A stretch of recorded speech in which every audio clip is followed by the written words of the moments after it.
NCLEX RN exam വളരെ ചെറിയ സമയം കൊണ്ട് ഫസ്റ്റ് അറ്റംപ്റ്റിൽ തന്നെ എങ്ങനെ പാസ്സാവാം? അതിനുള്ള വളരെ സിമ്പിൾ ആയിട്ടുള്ള ട്രിക്സ് ആണ് ഇന്നത്തെ ഈ ഒരു വീഡിയോയിൽ ഞാൻ ഡിസ്കസ് ചെയ്യുന്നത്. My name is Vijitha Aneesh, NCLEX RN trainer at Athena coaching centre. 3 important ആയിട്ടുള്ള കാര്യങ്ങളാണ് ഓർത്തിരിക്കേണ്ടത്. നമ്പർ 1, സിലബസ് ഓറിയന്റഡ് ആയിട്ടുള്ള ടോപ്പിക്സ് ഡിസ്കഷൻ. സിലബസ് ഓറിയന്റഡ് ആയിട്ടുള്ള ടോപ്പിക് ഡിസ്കഷൻ അല്ലെങ്കിൽ ടോപ്പിക് സ്റ്റഡി ചെയ്യുക. അതാണ് ഏറ്റവും ആദ്യം വേണ്ടത്.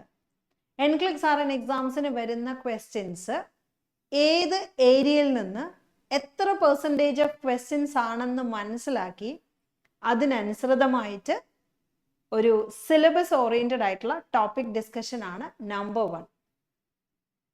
നമ്പർ 2, ഈ പഠിച്ചിട്ടുള്ള കണ്ടന്റ്, സിലബസ് അനുസരിച്ച് നമ്മൾ പഠിച്ച കണ്ടന്റുകൾ എങ്ങനെ പ്രാക്ടിക്കലി ഇംപ്ലിമെന്റ് ചെയ്യാം. That is very very important. Middle piece ആണെങ്കിലും ഏറ്റവും ഇമ്പോർട്ടൻ്റ് ആയിട്ടുള്ള ഒരു കാര്യമാണ് പഠിച്ച ടോപ്പിക്സ് അല്ലെങ്കിൽ പഠിച്ച കണ്ടന്റ് എങ്ങനെ പ്രാക്ടിക്കലി ഇംപ്ലിമെന്റ് ചെയ്യാം. അപ്പൊ പ്രാക്ടിക്കൽ സൈഡിൽ ഇതെങ്ങനെ ഇംപ്ലിമെന്റ് ചെയ്യാം, ദാറ്റ് ഈസ് ക്വസ്റ്റ്യൻ പ്രാക്ടീസ്. നമ്മൾ പഠിച്ച കണ്ടന്റുകൾ ഒരു ക്വസ്റ്റ്യൻ സിറ്റുവേഷനിൽ തരുമ്പം എങ്ങനെയാണ് ഞാൻ ക്രിട്ടിക്കലി ചിന്തിച്ചിട്ട് അതിൽ നിന്നും അതിനെ ഇംപ്ലിമെന്റ് ചെയ്യുന്നത്. ഞാനൊരു ടോപ്പിക്ക് പഠിച്ചു, കുറേ ഏരിയയിലുള്ള ടോപ്പിക്ക് പഠിച്ചു, ഡിഫറെൻറ്റ് കാറ്റഗറിയിലുള്ള ടോപ്പിക്സ് പഠിച്ചു, ഡിഫറെൻറ്റ് സിസ്റ്റം പഠിച്ചു, ഡിഫറെൻറ്റ് സ്പെഷ്യാലിറ്റിയിൽ നിന്ന് നമ്മൾ പഠിച്ചത് വളരെ നല്ല കാര്യം. ഈ പഠിച്ച കാര്യങ്ങൾ നമ്മളുടെ മുന്നിൽ അപ്ലൈ ചെയ്യാൻ നമുക്കൊരു സിറ്റുവേഷൻ വരുമ്പം ആ സിറ്റുവേഷനിൽ എങ്ങനെ അത് ഇംപ്ലിമെന്റ് ചെയ്യണം, എങ്ങനെയാണ് ആ ഒരു സിറ്റുവേഷനെ നമ്മൾ ടാക്കിൾ ചെയ്ത് സോൾവ് ചെയ്ത് പോകുന്നത്. അൾട്ടിമേറ്റ്ലി ഹോസ്പിറ്റലിൽ വർക്ക് ചെയ്യുമ്പം നമ്മളുടെ മുന്നിൽ പ്രോബ്ലംസ് ആണ് വരുന്നത്. ഈ പ്രോബ്ലത്തെ എങ്ങനെ സോൾവ് ചെയ്യാം. നഴ്സിംഗ് എന്ന് പറയുന്ന നഴ്സിംഗ് പ്രോസസ്സ് എന്ന് പറയുന്നത് തന്നെ ഒരു പ്രോബ്ലം സോൾവിങ് ആണ്.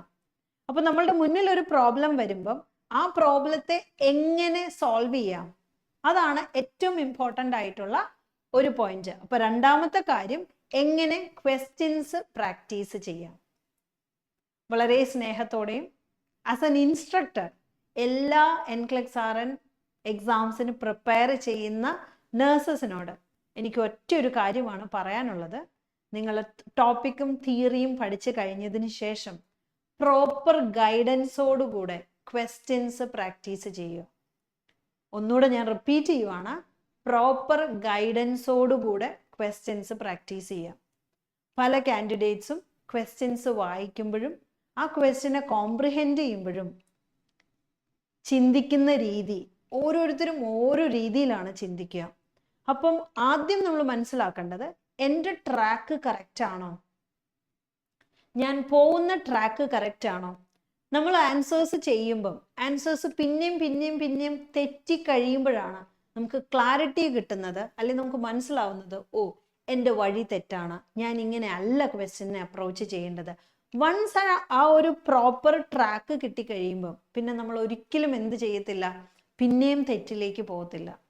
ഓക്കെ, അപ്പം ഒരു പ്രോപ്പർ ട്രാക്ക് മനസ്സിലാവണം. അതുകൊണ്ടാണ് ഞാൻ പറഞ്ഞത് പ്രോപ്പർ സപ്പോർട്ടോടുകൂടെ ഒരു question practice session.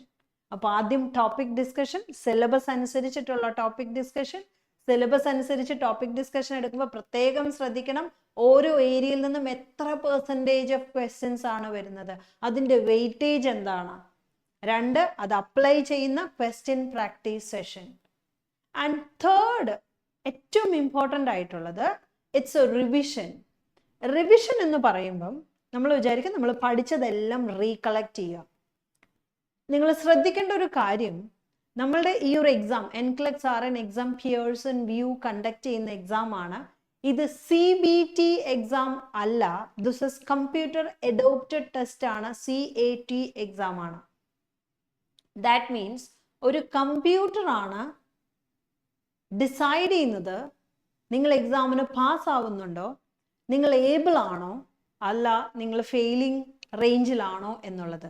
That means നമ്മളുടെ മുന്നിലുള്ള കമ്പ്യൂട്ടർ നിങ്ങൾ പലതരത്തിലുള്ള സിറ്റുവേഷൻസ് തന്ന് നിങ്ങളുടെ പെർഫോമൻസിനെ ബേസ് ചെയ്ത് ആണ് ഒരു ഇവാലുവേഷൻ ചെയ്യുന്നത്. വളരെ സിമ്പിൾ ആയിട്ട് ഓർത്തിരിക്കേണ്ട ഒരു കാര്യം, കുറേ ക്വസ്റ്റ്യൻസ് നേരത്തെ പ്രീസെറ്റ് ചെയ്ത് വെച്ചിരിക്കുന്നതല്ല CAT എക്സാം. നിങ്ങൾ എന്താണോ പെർഫോം ചെയ്യുന്നത്, ആ പെർഫോം ചെയ്യുന്നതിനനുസരിച്ചാണ് നിങ്ങളുടെ നെക്സ്റ്റ് ലെവൽ ഓഫ് ക്വസ്റ്റ്യൻസ് വരുന്നത്. ഫോർ എക്സാമ്പിൾ, നിങ്ങൾ പെർഫോം ചെയ്യുന്ന ഒരു വേ, നിങ്ങൾ നല്ല ഭംഗിയായിട്ട് പെർഫോം ചെയ്യുന്നു, നിങ്ങൾക്ക് തന്ന ക്വസ്റ്റ്യൻസ് എല്ലാം ഓൾമോസ്റ്റ് നല്ല ലെവലിൽ ആൻസർ ചെയ്യുന്നുണ്ട്, അങ്ങനെ ആവുമ്പം കമ്പ്യൂട്ടർ കുറച്ചും കൂടെ ഹാർഡർ ആയിട്ടുള്ള ക്വസ്റ്റ്യൻസ് തരും. എന്തിനു വേണ്ടിയാണ്? 85 ക്വസ്റ്റ്യനുള്ളിൽ നിങ്ങൾ ഇവാലുവേറ്റ് ചെയ്ത് കമ്പ്യൂട്ടർ ഷട്ട് ഡൗൺ ആവണം. പക്ഷേ 85 ക്വസ്റ്റ്യനുള്ളിൽ കമ്പ്യൂട്ടറിന് നിങ്ങൾ ഇവാലുവേറ്റ് ചെയ്യാൻ സാധിച്ചില്ല, ഒരു പ്രോപ്പർ അസസ്മെന്റിലേക്ക് എത്താൻ സാധിച്ചില്ല എങ്കിൽ കമ്പ്യൂട്ടർ 150 ക്വസ്റ്റ്യൻസ് വരെ തന്ന് നിങ്ങളെ അസസ് ചെയ്യും.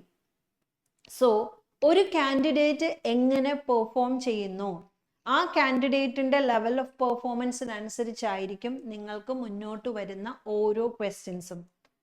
അതുകൊണ്ട് തന്നെ റിവിഷൻ സെഷൻ എന്ന് പറയുന്നത് വളരെ ഇമ്പോർട്ടൻ്റ് ആണ്. ഈ റിവിഷൻ ഒരു പ്രത്യേകതയുണ്ട്. ഏത് രീതിയിലാണോ ഒരു കമ്പ്യൂട്ടർ ഒരു കാൻഡിഡേറ്റിനെ ഇവാലുവേറ്റ് ചെയ്യാൻ സാധ്യതയുള്ളത്, ആ രീതിയിലുള്ള ഒരു റിവിഷൻ ആയിരിക്കണം.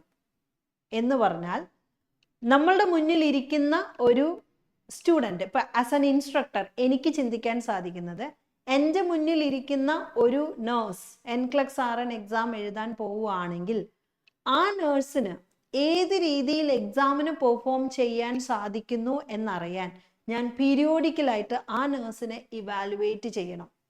ദാറ്റ് മീൻസ് ആ നേഴ്സിന് കണ്ടിന്യൂസ് ആയിട്ട് ക്വസ്റ്റ്യൻസ് എങ്ങനെ കമ്പ്യൂട്ടർ കൊടുക്കുന്നോ അതേ രീതിയിൽ നമുക്ക് ക്വസ്റ്റ്യൻസ് ആളെ എക്സ്പോസ് ചെയ്യിപ്പിക്കുക. ആൾ ഏത് രീതിയിൽ അതിനെ പെർഫോം ചെയ്യുന്നു, വളരെ ഭംഗിയായിട്ട് ഏറ്റവും ഇഫക്റ്റീവ് രീതിയിൽ ആൾ പെർഫോം ചെയ്യുന്നുണ്ടെങ്കിൽ കുറച്ചും കൂടെ ഹാർഡർ ആൻഡ് ഹാർഡർ ക്വസ്റ്റ്യൻസ് കൊടുത്ത് ആളെ ട്രെയിൻ ചെയ്യിപ്പിക്കുക. അല്ല, ഹാർഡർ ക്വസ്റ്റ്യൻസ് കൊടുക്കുമ്പം ആൾ എല്ലാം സ്ട്രഗിൾ ചെയ്യുവാണ്, തെറ്റിക്കുവാണെങ്കിൽ കുറച്ചും കൂടെ ലൈറ്റർ ക്വസ്റ്റ്യൻസ് കൊടുത്ത് ആളെ ട്രെയിൻ ചെയ്യിപ്പിക്കാം.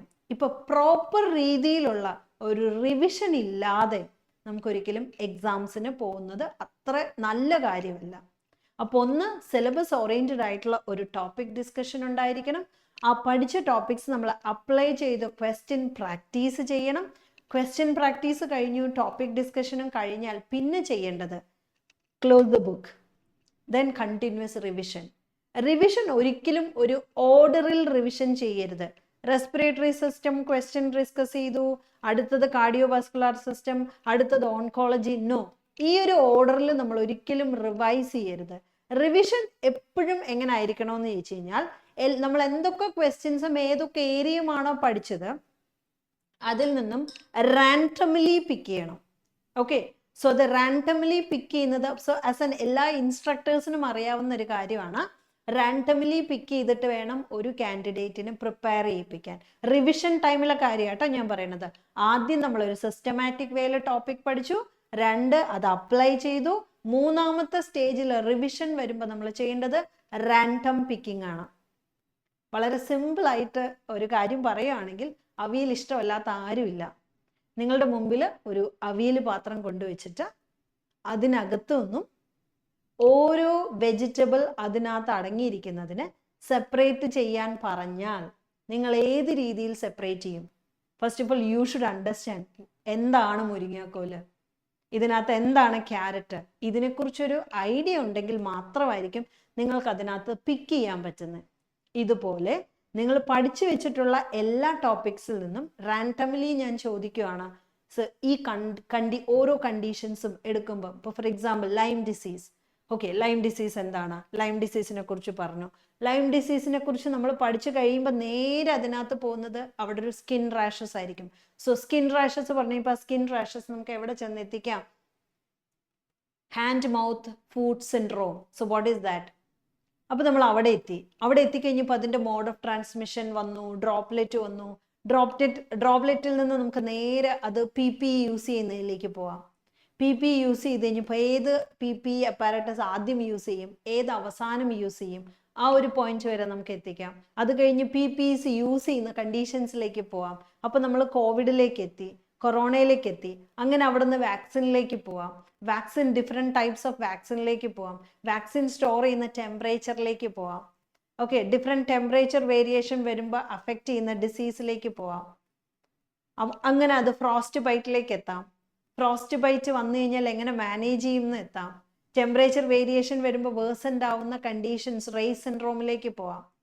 ഞാൻ ഈ പറഞ്ഞതൊന്നും ആർക്കും പെട്ടെന്ന് ടാക്കിൾ ചെയ്യാൻ സാധിക്കില്ല ഒറ്റയടിക്ക് കേൾക്കുമ്പോൾ എന്ന് എനിക്ക് നന്നായിട്ട് മനസ്സിലാവും. ലാസ്റ്റ് പറഞ്ഞത് ഇതുപോലെ കമ്പ്യൂട്ടർ നിങ്ങൾ പല ഏരിയയിൽ നിന്നുള്ള ക്വസ്റ്റ്യൻസ് റാൻഡംലി എടുത്താണ് ക്വസ്റ്റ്യൻ ചോദിക്കുന്നത്. സോ ഏറ്റവും അവസാനത്തെ റിവിഷൻ പോയിന്റ് ഏറ്റവും ഇമ്പോർട്ടൻ്റ് ആയിട്ടുള്ള ഒരു കാര്യമാണ്. എഗെയിൻ 3 പോയിന്റ് ഓർത്തിരിക്കുക. സിലബസ് ഓറിയന്റഡ് ആയിട്ടുള്ള topic discussion, application, question application, third is revision. Okay, വളരെ കുറഞ്ഞ സമയം കൊണ്ട് പ്രോപ്പർ ആയിട്ട് പ്ലാനിങ്ങിലൂടെ നിങ്ങൾക്ക് NCLEX RN എക്സാം പാസ്സാവാം. Thank you for watching. God bless U.